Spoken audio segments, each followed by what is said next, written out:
enjoying good time, and we finished the last week the direct and indirect structures, and I also told you that we have to now move towards practical things which are needed in the exams. Basic grammar is done, and practically whatever the structure of essay I told you regarding the structure of essay, I will discuss today the typical phrases which are needed in order to take a turn in the point of view or opinion. I want to add certain opinion. So these phrases, inshallah, we will discuss today. Right. I'm going to write over here the word although. You must be aware of this word and you must have used it. But technically speaking, what is the exact usage and what sort of mistakes we commit, right? Although, it's a contrast signal, as you know. We use it for contrast. And in a sentence, of course, there would be two clauses.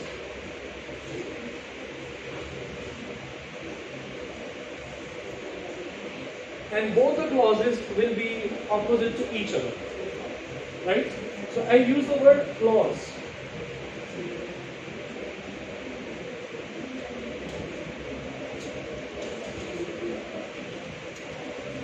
And you should know about the sense of clause so that we can carry on properly. Clause के लिए क्या compulsory चीज होती है? Subject matter and its information. Subject matter की information हम कैसे देते हैं? Verb के through. At least एक subject और उसका एक verb होना चाहिए. ठीक है? तो तब वो clause complete हो जाएगी. Right. Although there is an example,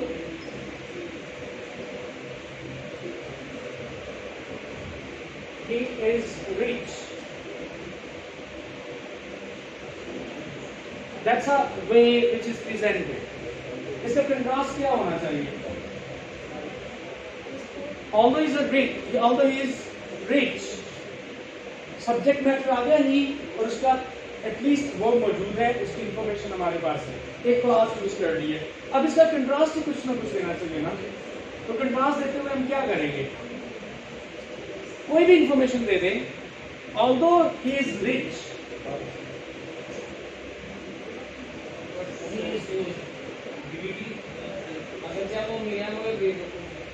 okay, that is also okay. Although is rich, he is poor.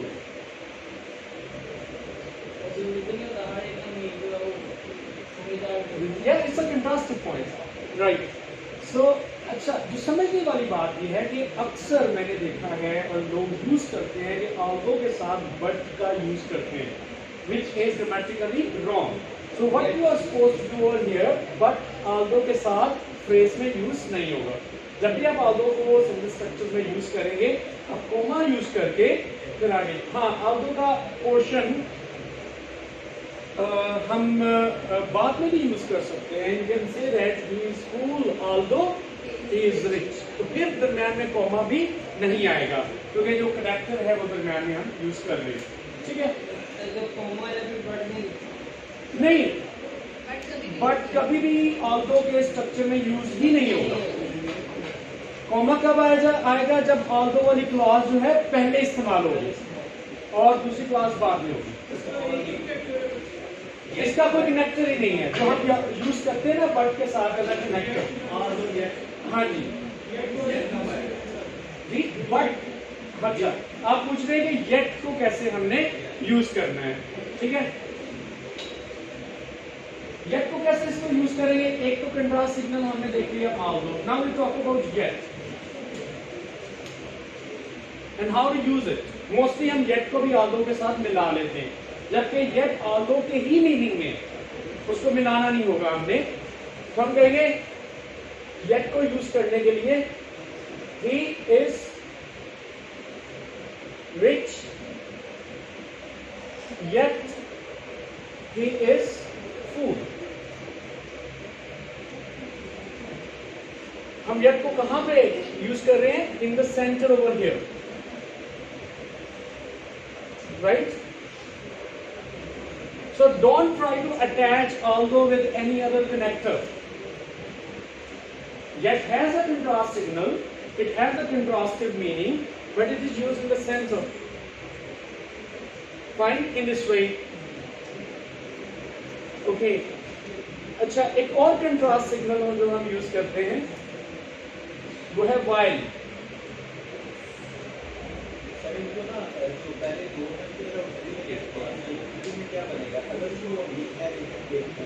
हाँ, उर्दू में जब हम इसकी ट्रांसलेशन करते हैं तो हम कहते हैं अगरचे वो अमीर है लेकिन बेवकूफ है.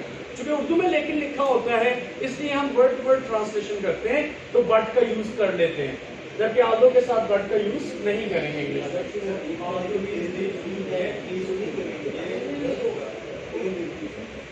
लेकिन बेवकूफ है इतना कर देंगे, दैट्स ओके. जी आप क्या कह रहे हैं? हाँ, अब आप ये देख लें कि इस सेंटेंस का क्या मतलब है. He is rich yet he is fool. इससे क्या मुराद होगा उर्दू में कि वो अमीर है लेकिन फिर भी की सेंस होती है, लेकिन फिर भी इज फूल, वो बेवकूफ है. तो कंट्रास्टिव सिग्नल आ गया है.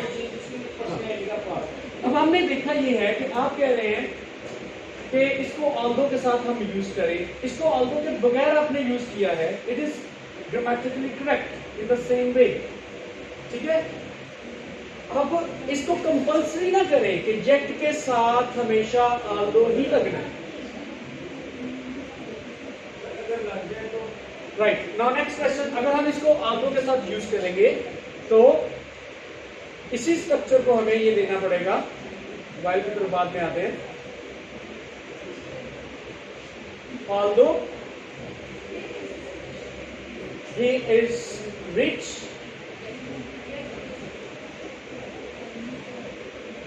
हमने कॉमा को हटा दिया, yet he is fool.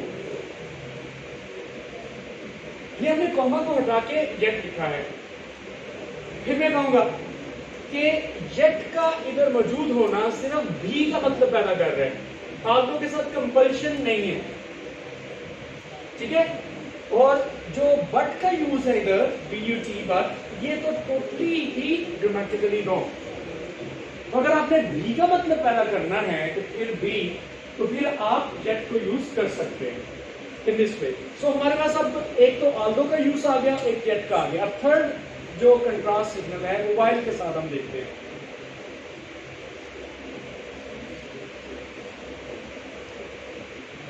While actually is used for different meanings. First, one can be in the form of contrast, as we are using in the word although.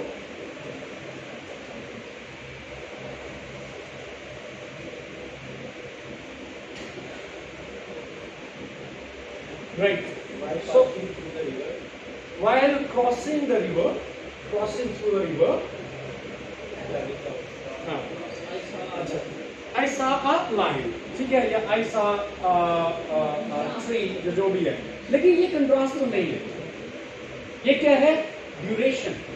You are using it for duration. अब contrast के meaning के लिए आप कैसे use करें? इसलिए मैंने पहले बताया कि while एक से ज्यादा मीनिंग के लिए यूज होता है.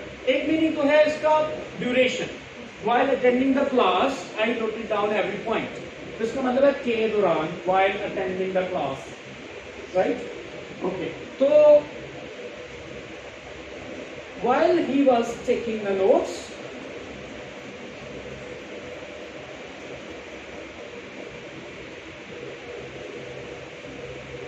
I was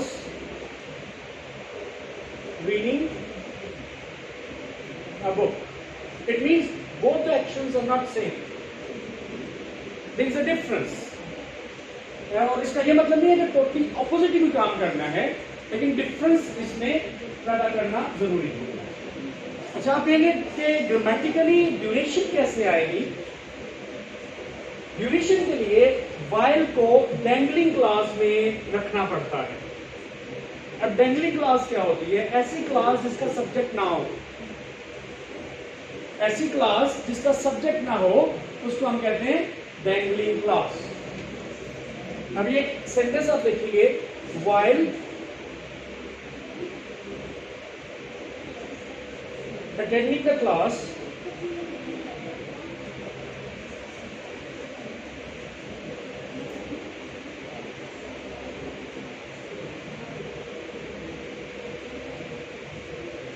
I was taking notes. अभी देखिए ये जो क्लास है while attending the class, इसमें एक्शन भी मौजूद है, उसका ऑब्जेक्ट भी मौजूद है, लेकिन इसका सब्जेक्ट कौन सा है? इसका सब्जेक्ट नहीं है। और जब डैंगलिंग क्लास, इसको हम कहते हैं डैंगलिंग क्लास। आपके कोई मार्कर है किसी के पास?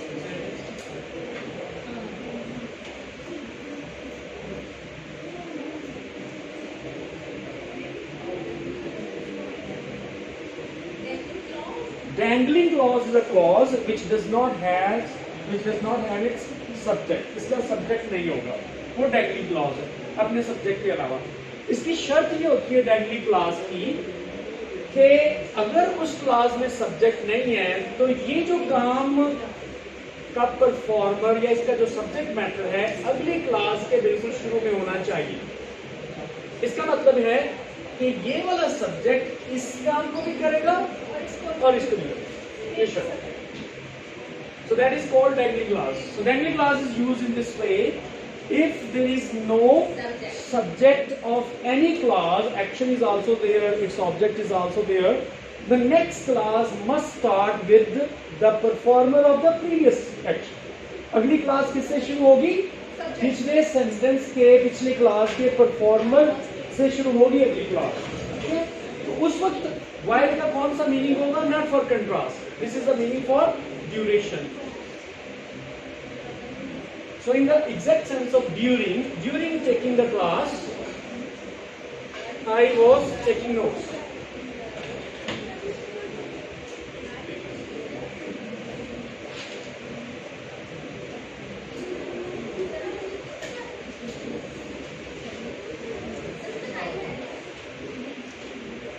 So this is not just these are the helpful phrases to build up your essay.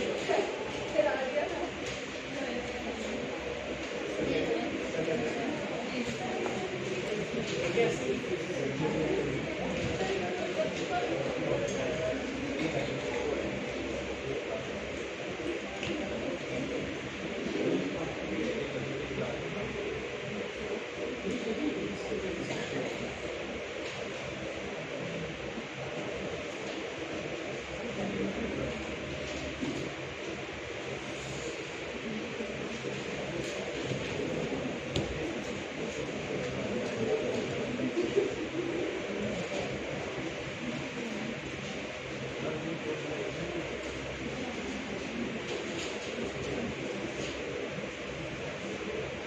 Yes, actually the thing.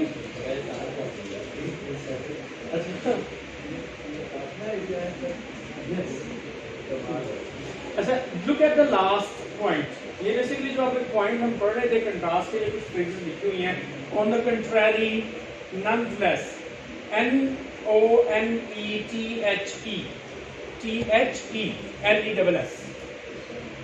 ठीक है, इसमें एक स्पेलिंग की टाइपिंग मिस्टेक है। nonetheless, nonetheless is also a contrast signal. However is also contrast signal. On the other hand is a contrast signal. Nevertheless, ये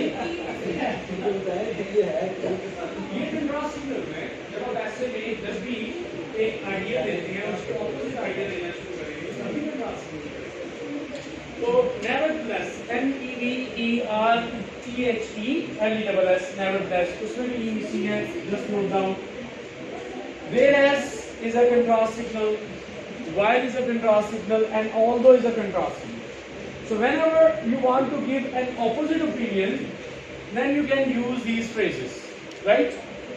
Okay. अब इसमें कुछ ऐसी phrases हैं जो क्लासेस की फॉर्म में आती हैं और कुछ ऐसी फ्रेजेस हैं जो सिर्फ एक ही सेंटेंस के अंदर यूज कर सकते हैं आप। तो ऑन द कंट्रारी ये एक फ्रेज है, इसको आप उसी सेंटेंस में यूज करेंगे। इसका मतलब है इसका जो ऑपोजिट होगा वो पिछले सेंटेंस में मेंशन किया हुआ है, ठीक है। My friend got a job in the foreign country, full stop. On the contrary, I am doing job in my own country. So on the contrary is used in a separate sentence, not in the same sentence. It's okay. Nonetheless is also used in a separate sentence. एक sentence में आप एक concept देते हैं,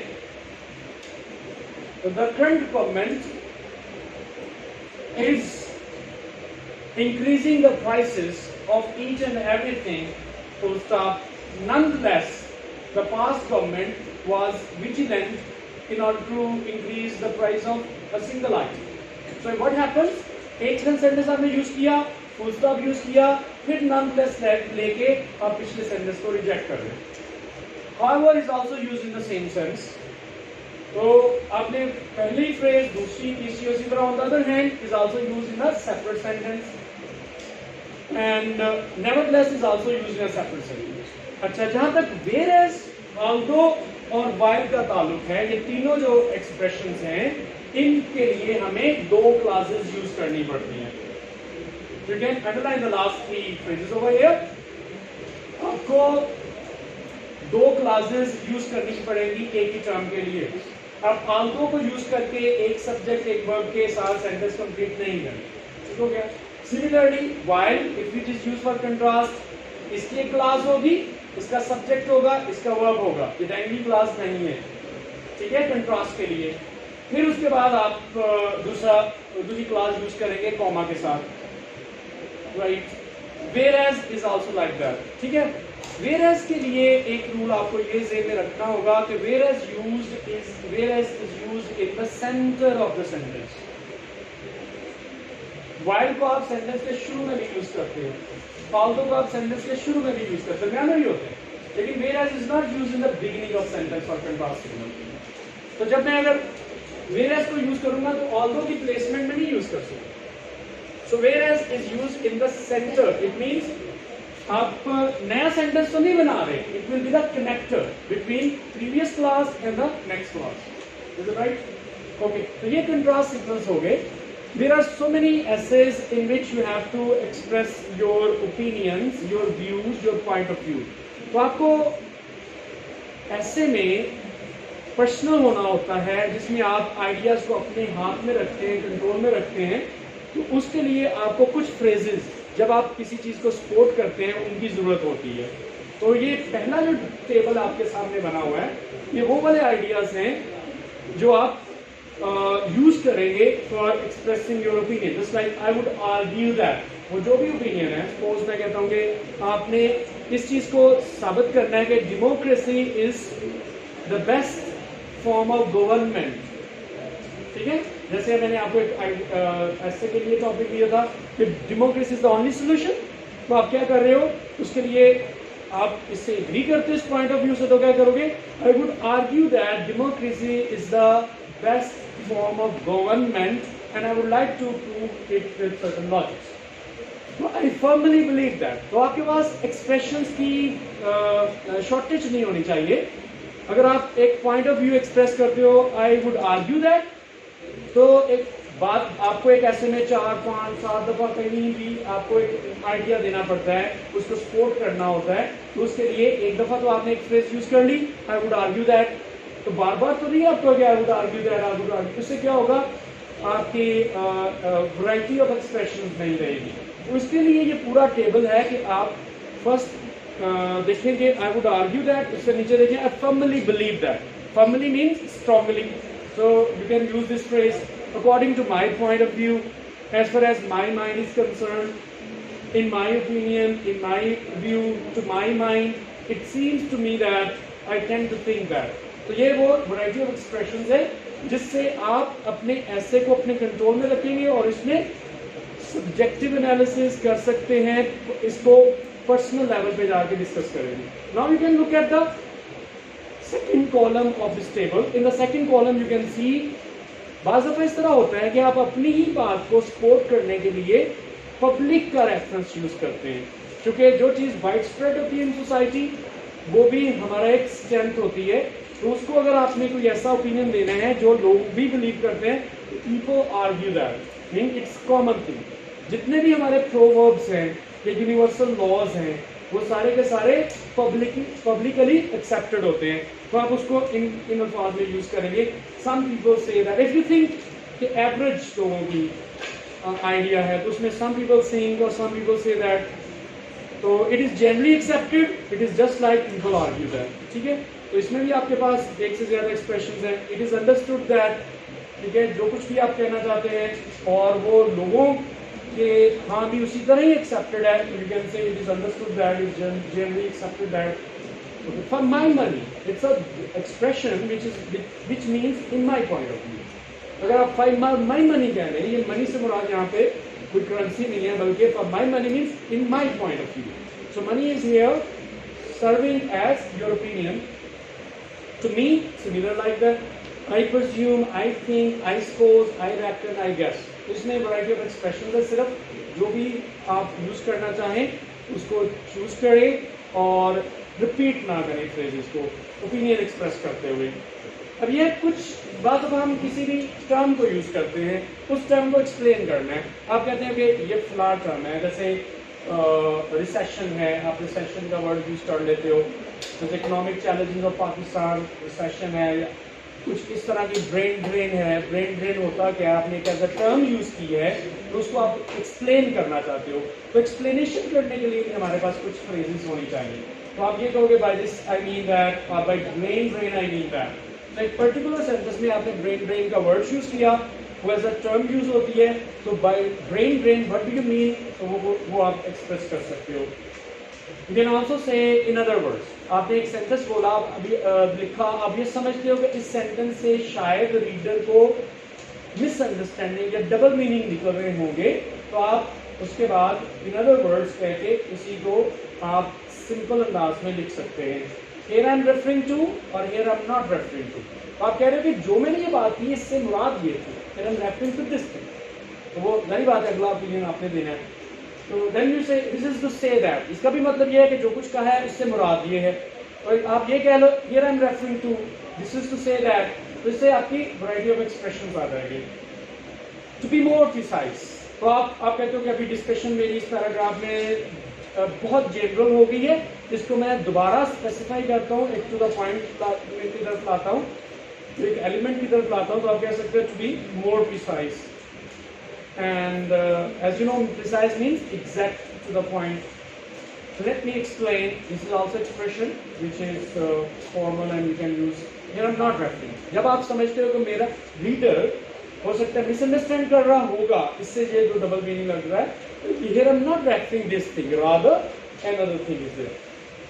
Okay, now phrases used for providing support, आपको evidence support करना होता है, ठीक है। उसके लिए फॉर एग्जाम्पल, अब बार बार आप एग्जाम्पल तो नहीं दोगे, फॉर एग्जाम्पल आपको ऐसे अगर लिखना है 400-500 वर्ड्स का, तो आपको 4 या 5 एग्जाम्पल्स देनी है, तो एक दफा आप फॉर एग्जाम्पल यूज कर सकते हैं, but next time you can से फॉर इंस्टेंस, और a good example of this can be, a good example of this is, you can also say my experience. Basically you are also quoting your evidence as your observation and your experience.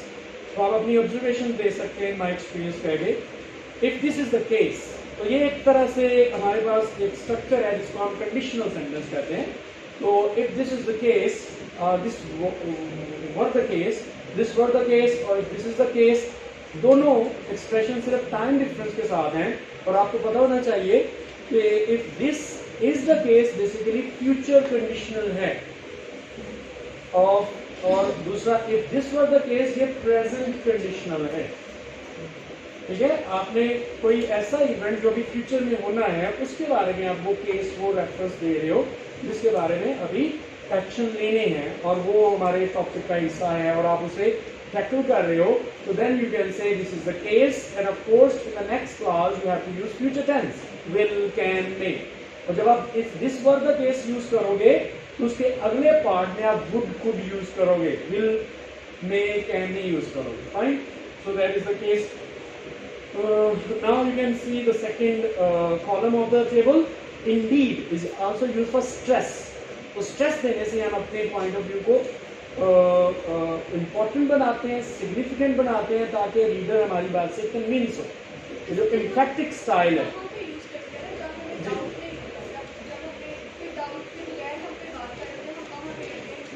जी, इसमें हमारी हमारी जो point of view की strength को show करना होता है कि इंडीड, जब आप इंडीड का वर्ड यूज कर रहे हैं, इन फैक्ट, ऑफ कोर्स, तो उससे क्या होता है कि रीडर ये समझता है कि इस बात में वजन है। सो बेसिकली ये राइटिंग स्टाइल हम सीख रहे हैं ना, कैसे अपने बात में वजन पैदा किया जाता है through language. So these are the phrases which are using. Of course, in fact, indeed there are 3 expressions for emphatic reference. So when you want to become stressful, you are becoming emphatic, you can use any one of them. And if you have to do it 2 or 3 times, so they must be variety. फिर let me illustrate. ये भी एक अंदाज है example देने का। Illustrate. Yes. I want to add, वो additional के लिए हम आएंगे, ठीक है, वो आगे additional के लिए phrases हैं, ठीक है।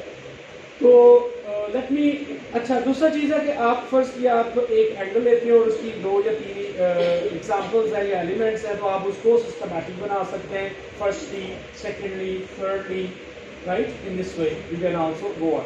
इससे क्या होता है, एग्जामिनर भी समझता है कि द राइटर इज टेकिंग या writer is taking the things systematic way. तो पोर्शन बना के कर लेना चीज़ों को, वो भी सपोर्ट करता है आपके डेटा को। Naturally is just going in the sense कि आप कहते हो things happen universally like that, ठीक है। अब आप देखिए कि बाज़ दफ़ा आप किसी भी पॉइंट ऑफ व्यू से एग्री नहीं करते, आप उसको क्रिटिसाइज करना चाहते हो, लेकिन डायरेक्टली नहीं आप उसे अब्यूसिव लैंग्वेज यूज करना शुरू कर देते। There must be some formal style, और उसमें यह है कि आई एम अनकन्विंस्ड दैट, आप किसी भी चीज से डिसएग्री करना है, ठीक है। I am unconvinced that the current scenario at international politics would bring peace in the world where most of the countries are hankering after power by hook or crook by using fair unfair means. तो आपने क्या use किया, आपने यही expression दिया, आई am unconvinced that. कोई भी situation है जिसके खिलाफ आप जा रहे हैं, I don't believe that, वही जो चीज़ आपने, जो आइडिया मैंने अभी दिया है जिसको कहा है, उसी जगह पे आपने यूज करते हैं। I don't believe that there is little evidence to support, right? So वही जिस पॉइंट ऑफ व्यू से आप डिसएग्री कर रहे हो, रिफ्यूट कर रहे हो, you are refuting, you can use it. It's hard to accept that, it's unjustifiable to say that. So ये वो वाले एक्सप्रेशंस हो गए जिसमें हम रिफ्यूट कर रहे हैं। ऑन कंट्रारी, ठीक है। ऑन द कंट्रारी, ये देखिए लास्ट में लिखी हुई है। अच्छा, now we can move towards conclusion. अच्छा, 2 तरह के कंक्लूजन होते हैं। एक कंक्लूजन वो है जो आपका ओवरऑल कंक्लूजन पूरे एसे के लिए होगा, और एक कंक्लूजन वो होता है, फॉर एग्जांपल एक एसे में आपने मेन 7 पॉइंट्स बताए, एक पॉइंट को भी कंक्लूड करना होता है ना, वो होता है within the essay there is a conclusion. तो जो विद इन एसे के लिए कंक्लूडिंग वर्ड्स हैं वो हमारे पास डिफरेंट है as compare to overall conclusion. उसके लिए कंक्लूडिंग वर्ड्स जो विद इन एसे होंगे, एक बात तो ये है कि वो पैराग्राफ के लास्ट सेंटेंस में हम उसे यूज करते हैं, ठीक है। वो कौन से कंक्लूडिंग वर्ड्स हैं, जस्ट लाइक दस, इसको हम यूज करते हैं। We use so, we use therefore,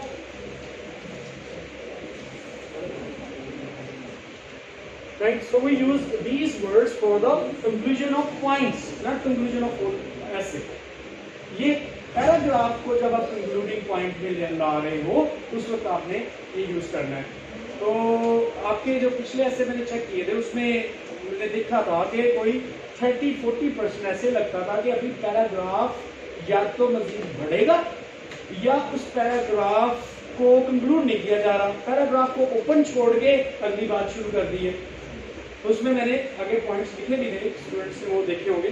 so we need to know that how to bind a paragraph, कैसे पैराग्राफ को एंड रिजल्ट तक ले जाना है। तो ये वो वाले कंक्लूडिंग वर्ड्स हैं। You can use so, thus, therefore. अच्छा, इनको भी वैरायटी के फॉर्म में यूज करें, एक ही वर्ड 9 में से पकड़ लें। फिर हम देख लें लास्ट टेबल। लास्ट टेबल में हमारे पास वर्ड्स हैं जो ओवरऑल कंक्लूजन के लिए होंगे, ठीक है। अच्छा, आपने मुख्तलिफ टास्क करने हैं, जरूरी नहीं ये कंक्लूडिंग जो फ्रेजेस है सिर्फ इंग्लिश के एसेस के लिए आप लिखिए, जो भी क्वेश्चन आप सॉल्व कर रहे हैं बाकी सब्जेक्ट्स का भी, चाहे लॉ का भी, उसमें भी ये यूज करें। एक पेपर में आपने 5 या 4 क्वेश्चन करने हैं तो उसमें वैरायटी ऑफ एक्सप्रेशन यूज करें। हर एक के लिए इन कंक्लूजन ना लिखें। और जब भी आप किसी भी क्वेश्चन को कंक्लूजन के साथ देंगे, एग्जामिनर ये फील करता है कि you have taken a full responsibility for covering the essay. ऐसे को आपने कवर कर लिया, क्वेश्चन को आपने कवर कर लिया, कि जो पिछले पॉइंट्स थे उनकी। और कंक्लूजन में होता क्या है, कंक्लूजन ऑलरेडी हम डिस्कस कर रहे थे, जितनी भी बातें पीछे कही हैं उसकी डिस्क्रिप्शन में उसके क्रक्स, उसका मेन पॉइंट्स को समराइज फॉर्म में हम लिखते हैं। कंक्लूजन में कभी भी नया पॉइंट आपने नहीं लेना, ठीक है। और कंक्लूजन के लिए जो फ्रेजेस हैं वो है to cut long story short. आप इसको यूज कर लें एक दफा क्या देखो, to conclude, to sum up, या at last, in conclusion, in the final analysis, ultimately, overall. तो ये वो वाले फ्रेजेस हैं जो आप ओवरऑल कंक्लूजन के लिए यूज करते हैं for the final. In nutshell, it's also used in a nutshell. It's a good thing. In the final analysis है, to sum up है, अच्छी phrase है जो common नहीं। common क्या होती है? In conclusion, to conclude. तो आप थोड़ा सा डिफरेंट हो गए। In the nutshell आप यूज कर दें, या आप ये यूज कर लें in the final analysis आप कह लें, या to sum up भी इतना नहीं यूज होता, ये बेसिकली मैथमेटिक्स टर्म से आया हुआ है, तो that would be better। अब कुछ phrases हमारे सामने हैं जो एडिशनल इंफॉर्मेशन के लिए हम यूज करते हैं। आपने एक बात कही है, उस बात से मिलती जुलती एक और बात आती है, तो हम क्या यूज करेंगे, मोर ओवर। तो ये बात तो है जो मेरे आइडिया को सपोर्ट कर रही है, इसके अलावा भी है, ठीक है। तो आप कहोगे moreover, furthermore, in addition, further. तो आपको 4-5 जगह पे इसको ऐड करनी पड़ेगी अपनी बात को। I want to add that, जो आप अभी कह रहे थे, I want to add that, वो डायरेक्टली भी आप कह सकते हैं I want to add that, या moreover, furthermore, in addition. अच्छा, एक और वर्ड भी आप यूज कर सकते हैं, बिसाइड्स, BESIDES, बिसाइड्स पे कॉमा आ जाएगा। और आपको ये डिफरेंस पता होना चाहिए बिसाइड और बिसाइड्स का। BESI, बिसाइड कहते हैं मेरे साथ, फॉर एग्जाम्पल यू कैन से I am sitting beside my friend, और हाँ के साथ, तो ये एस के बगैर है, और ये एज अ प्रेपोजिशन आता है। इट्स रोल इज प्रेपोजिशन, उसके बाद एक नाउन होगा, beside my friend, so it's a preposition. जबकि ये जो बिसाइड्स है ये कोई प्रेपोजिशन नहीं है, इसके बाद कोई नाउन आएगा, कॉमा ही आना है at the place of more over. इसको हम एज एडवर्ब यूज करते हैं, it's an adverb, it's not a preposition grammatically. तो प्रेपोजिशन का रूल भी है कि उसके बाद नाउन आए, जिस नाउन के लिए भी वो पोजिशन को शो कर रहा है। तो ये यही है कि मजीद ये के, जिसे हम कहते हैं इन एडिशन, मजीद ये के। तो आपके पास एक्सप्रेशन है ये, इनको आप यूज करें, ठीक है। राइट, अब अगली बात है कि जैसे एक क्वेश्चन पहले पूछा कि इनको यूज कब करना है। देखिए लैंग्वेज क्या है, language appears when ideas come, without ideas there is no language, ठीक है। ये क्या है, उसका पहले स्ट्रक्चर को डालने के लिए कुछ हेल्पफुल फ्रेजेस है। जब तक आइडियाज नहीं होंगे, और आइडियाज कहाँ से जनरेट होने हैं, आपकी मेच्योरिटी से, टॉपिक से डील करके, without those ideas of course you can not use these expressions as well, right. इसके पीछे हम यही कह सकते हैं कि ये हेल्पफुल है आपके ऐसे को ब्यूटीफाई करने के लिए। जैसे आप मेकअप का यूज करते हैं किसी भी चीज को, या बिल्डिंग के लिए आप डेकोरेशन का इंटीरियर डेकोरेट करते हैं, तो वैसे तो उसके बगैर भी तो बिल्डिंग है, बेसिक पर्पस वो फुलफिल कर रही है, लेकिन तो ये जो चीजें हैं ये basically they are the makeup of your essay. ये चीजें मौजूद होंगी तो फिर हम कहेंगे you are used to writing language formally in the structure. तो होपफुली ऐसे के जब आप लिखें तो आप इनको ऐड कीजिएगा। Right, now we have to move towards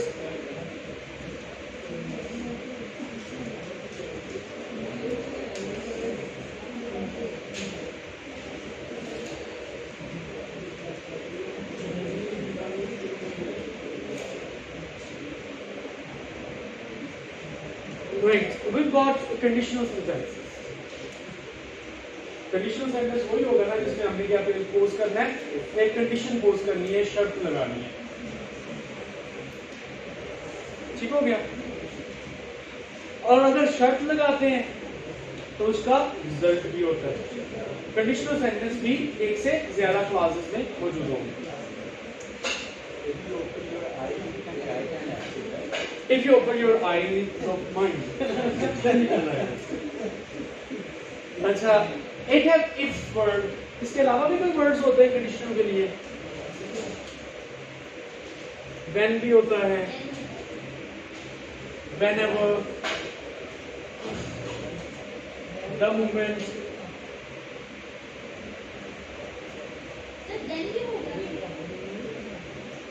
जी हाँ, then भी आप यूज कर सकते हैं, ठीक है। लेकिन वो कह लेंगे it is the connector of other class, दूसरी क्लास में। तो ये हमने कुछ वर्ड्स। अच्छा, अनलेस भी होता है एज अ कंजंक्शन। इसी तरह कंजंक्शन में हम देन भी यूज करेंगे, लेकिन वो कहाँ करेंगे उसके बाद में then will also be used, right. जैसे हमने लास्ट क्लास में विशिंग सेंटेंसेस के लिए पर्टिकुलर टेंसेस देखे थे, उनके अलावा कोई और टेंस नहीं यूज हो सकता। इसी तरह कंडीशनल सेंटेंसेस में भी स्पेसिफिक टेंसेस हैं, हर एक टेंस को हम कंडीशनल में यूज नहीं करेंगे। और दूसरा, कंडीशनल सेंटेंसेस और टेंसेस टोटली डिफरेंट हैं। जो टेंस यूज होगा मीनिंग वो नहीं होगा, पास्ट का मीनिंग या प्रेजेंट का मीनिंग प्रेजेंट टेंस से नहीं होगा, ठीक है, या फ्यूचर का मीनिंग फ्यूचर टेंस से नहीं होगा। उसके लिए हमें वही जो स्पेसिफिक रूल्स हैं, कितने कंडीशनल्स हैं, वो रूल्स देखने पड़ेंगे, ठीक है। तो हम देखते हैं कि ओवरऑल यहाँ पे 4 काइंड्स हैं, there are 4 types of conditional according to time. As you know, हमारे पास 3 टाइम है, एक है फ्यूचर, ये मीनिंग है, ये कॉन्सेप्ट है हमारा। कि फ्यूचर का कॉन्सेप्ट जनरेट करने के लिए हमें कौन सा कंडीशनल यूज करना पड़ेगा, ठीक है। हम इफ से स्टार्ट करेंगे, और अगर आप इफ से स्टार्ट करते हैं तो दूसरी क्लास के से पहले कॉमा है, सिंपल इज दैट। लेकिन इफ क्लास के लिए आपको कौन सा टेंस चाहिए? Present simple tense. टाइम क्या है? फ्यूचर। जैसे मैंने थोड़ी देर पहले कहा, if this is the case I will help you. अगर ये मामला है ना तो मैं आपकी जी हाँ, if you work not if you will work, तो समय में इफ के साथ विल इस्तेमाल हमने है, ठीक है। तो दूसरा जो हिस्सा है इसका, इसमें फर्स्ट मॉडल यूज होगी। इसमें क्या यूज होगी? First model. जो मॉडल हम पढ़े, मस्ट, कैन, मे, विल, शैल, आप यूज करेंगे। शुड, कुड, माइट ये यूज नहीं करेंगे। तो ये आपस में इनका कॉम्बिनेशन। और मैं ये नहीं कह रहा कि प्रेजेंट सिंपल पहली क्लास में होगा। प्रेजेंट सिंपल की अटैचमेंट इफ के साथ है। इफ को आप चाहे बाद में लिखें, चाहे शुरू में लिख लें। तो जैसे कि ये सेंटेंस है, if I get up early,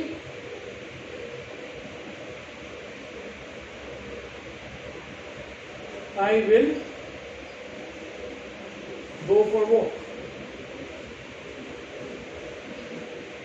अगर मैं जल्दी उठूंगा, उर्दू में तो गा ही नहीं करेंगे, तो मैं वॉक पे जाऊंगा, ठीक है। तो ये एक हमारे पास सेंटेंस बन गया। अब इस पूरे सेंटेंस हिस्से को, क्लास को उठा के शुरू में यूज कर लें, तो आप कह सकते हैं, I will go for walk if I get up early. तो आपने क्या देखा, इफ को सेंटर में ले आए, लेकिन जो प्रेजेंट सिंपल है वो इफ के साथ ही अटैच है। कॉमा हटाएंगे, उसकी जगह पे इफ आएगा। It's okay, right. तो ये हमारी एक कंडीशनल होगी जिसको हम फ्यूचर कहते हैं। Now look at second one,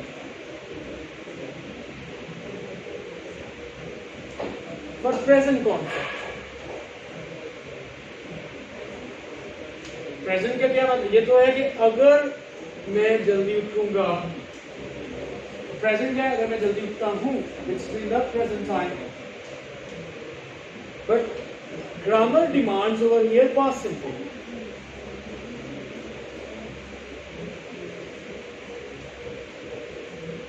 And in the result or in the conclusion, we use second one.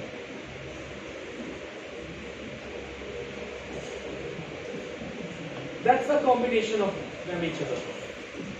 हमने क्या यूज किया है, पास्ट सिंपल यूज किया है, और रिजल्ट के लिए सेकंड मॉडल, मतलब वुड, कुड, माइट. हम जब सेकंड मॉडल यूज करेंगे तो मीनिंग प्रेजेंट का ही है. जैसे हम कहते हैं कि if they came to me I would help them, I would help them. ये केम का मतलब ये नहीं कि अगर वो आते, बल्कि मौजूद है इधर, हमने नजर आ रहे हैं, तो ये सिचुएशन है. मैंने एक देखी, मेरे पास आते हैं ना तो मैं हेल्प करूंगा. That's the situation in the present, but the tense is used past. जिस तरह हम कहते हैं कि प्रेजेंट सिंपल कॉम्प्लीमेंट्री होता है तो इज एम आर, एक्टिव है तो first form sorry yes do does, और अगर ऐसिव होगा तो इज एम आर के बाद थर्ड फॉर्म. इसी तरह ये कॉम्प्लीमेंट्री सेंटेंस भी तो हो सकता है ना. तो जैसे हम कहते हैं इफ, पास्ट सिंपल का इधर तो इज एम आर है प्लस कोई नाउन, जैसे आप कहते हो if it is the case, case noun है. इफ ही इज द जज, अगर वो जज बनेगा, होगा, ठीक है. तो ये क्या है, इफ इट, ये आप हमेशा वर ही यूज करेंगे, कभी भी वॉज इस्तेमाल नहीं होगा, चाहे हमारा सब्जेक्ट सिंगुलर ही हो, ठीक है. तो वो वाले sentence just like if I were the king, अगर मैं बादशाह होता, अभी प्रेजेंट में ये अप्लाई करना चाह रहे हो, नॉट इन द फ्यूचर. तो I would treat the poor nicely, तो आई वुड ट्रीट की बात है. इफ आई वर ही होगा, आई वॉज नहीं होगा.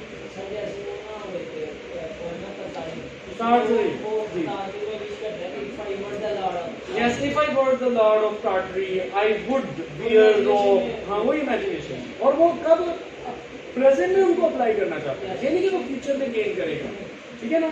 तो प्रेजेंट मीनिंग है, वो उसी वक्त ही लेना चाहता है, और ये पास नहीं है कि काश जो टाइम गुजर नहीं गया हो, ठीक है. ये यहाँ पे हम क्या नेक्स्ट मूव करेंगे पास्ट की तरफ. ये जो दो कंडीशनल्स है ना जो अभी हमने पढ़ ली है, इसको कहते हैं पॉसिबल कंडीशन. ये कौन सी कंडीशनल्स है, पॉसिबल, ये मुमकिन है. कल अभी आना है ना, रुकने के चांसेस हैं, ठीक है. प्रेजेंट पे अभी चीज लागू की जा सकती है. पास्ट क्या होता है, इम्पॉसिबल है, क्योंकि उसका टाइम गुजर गया होगा,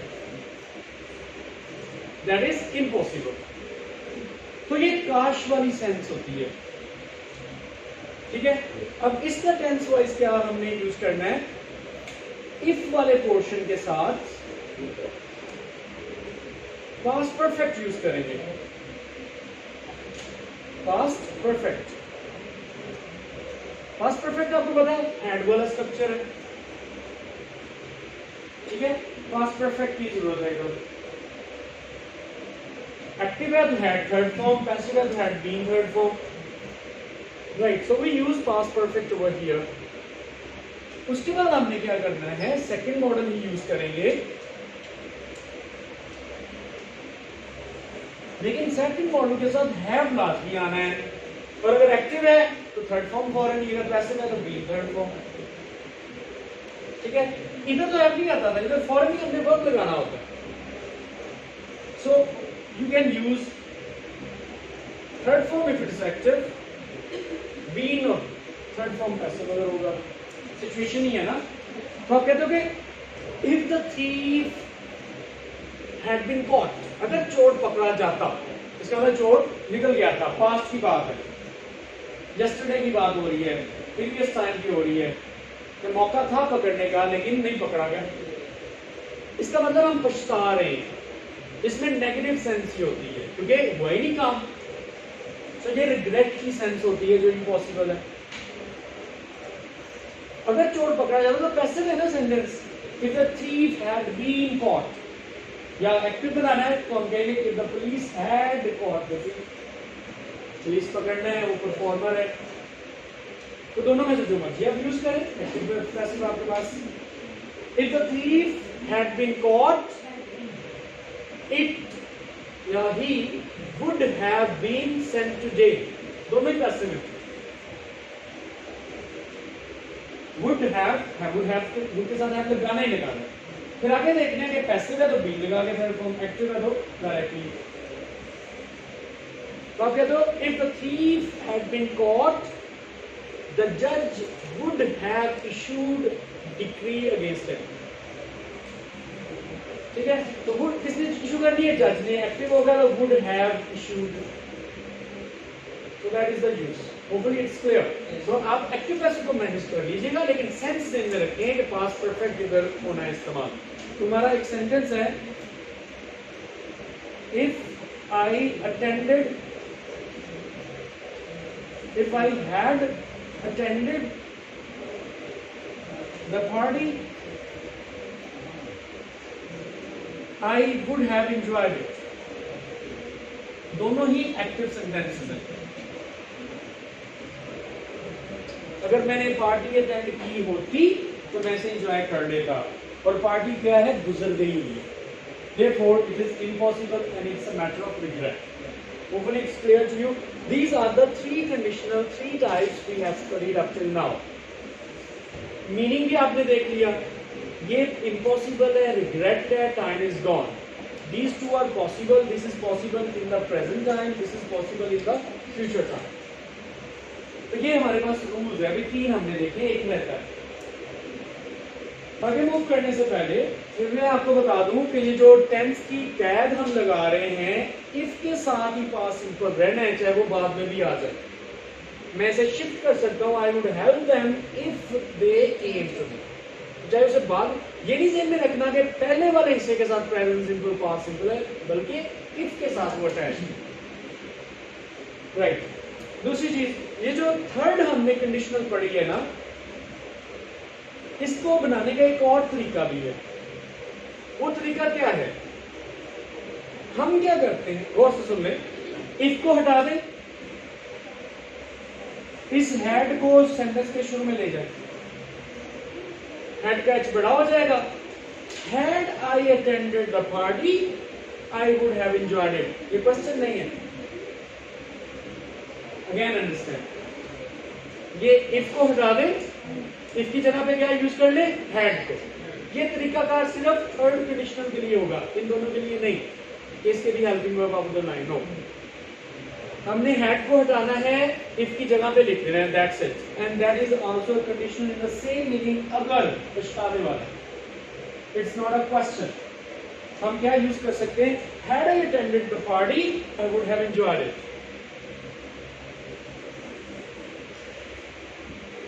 Had he taken the exam, he would have got the first position.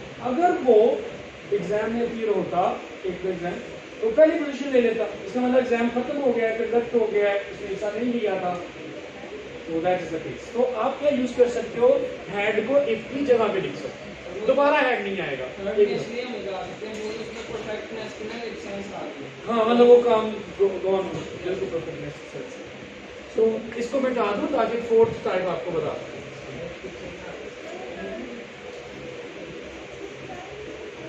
अच्छा, आपने देन का पूछा था, इस कॉमा की जगह पे आप देन यूज कर सकते हैं।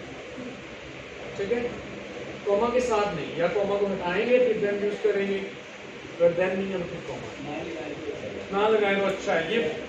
ये फॉर्म, हाँ देन मिस्टेक कर देते, जैसे अवॉइड कर, वैसे भी ये ज्यादा फॉर्म है, पंक्चुएशन को यूज करना ज्यादा फॉर्म है। Right, now will look at the fourth type.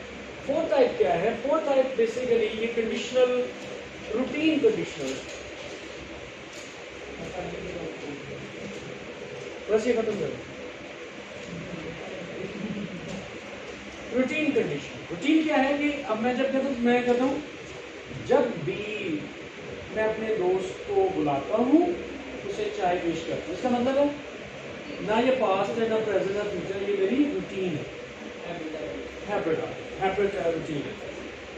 Routine के लिए हम व्हेन यूज करते हैं, व्हेन एवर यूज करते हैं, जब या जब कभी भी, ठीक है। सो यू कैन से व्हेन एवर, जब बारिश आता है तो ज्यादा ये ऐसा ही चलता है। When it rains, की बात थी कि उसने गलत बोल दिया। अच्छा, अब इसका फॉर्मूला देख लें। फॉर्मूला ये है कि आपको प्रेजेंट सिंपल इधर यूज करना है और इधर भी प्रेजेंट सिंपल यूज करना है।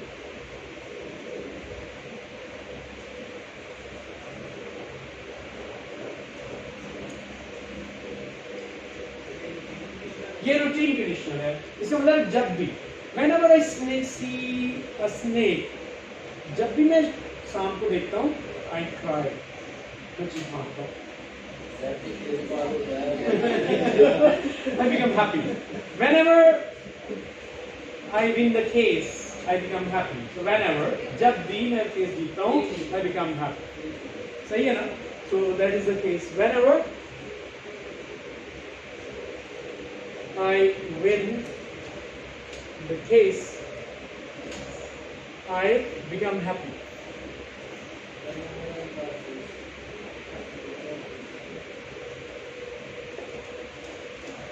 Right. So when या whenever दोनों में से कुछ भी यूज कर लें आप, और ये हमारी रूटीन को एक्सप्रेस करती है ये कंडीशन।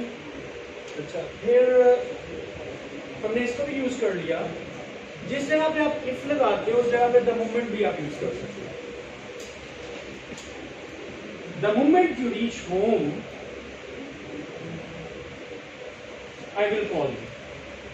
द मोमेंट मतलब इफ या उस समय, जब भी, व्हेन की सेंस है ना, द मोमेंट व्हेन के लिए जब, द मोमेंट भी हम यूज कर सकते हैं। तो जब आप घर पहुंच, the moment you reach, so that is use for future. घर पहुंचोगे I will call. Fine, so that is the.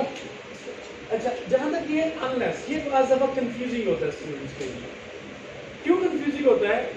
ये कंडीशनल वर्ड है लेकिन इसमें नेगेटिव का मतलब होता है।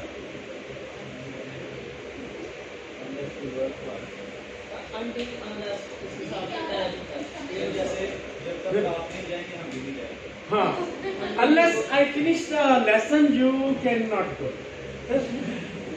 Right, यही सेंटेंस लिखे। Unless I finish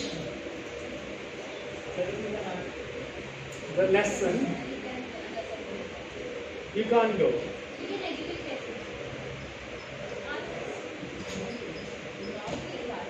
जब तक मैं लेसन खत्म नहीं करूंगा, नॉट इधर नहीं लगाना, जैसे नॉट अनलेस।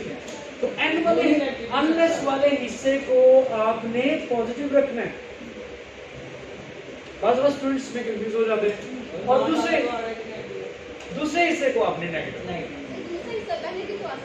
जो पहला आएगा तो हम तो अनलेस की बात कर रहे हैं, अनलेस वाले हिस्से को पॉजिटिव रखना। अब ये कह सकते हो you can't go unless I finish the lesson.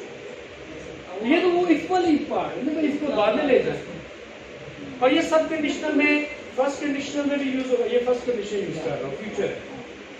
Present की कंडीशन में भी यूज कर सकते हैं, पास्ट की कंडीशन में भी यूज कर सकते हैं, जो रिग्रेट है। ठीक हो गया? तो ये इसका ये स्ट्रक्चर है। तो right, that's all about the structures.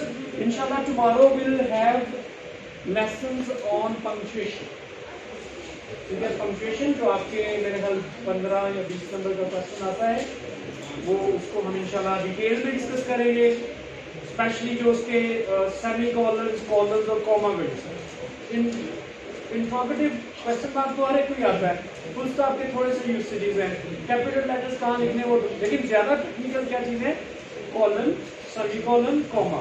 उनका रिप्लेसमेंट, मतलब उनकी प्लेसमेंट कहाँ पे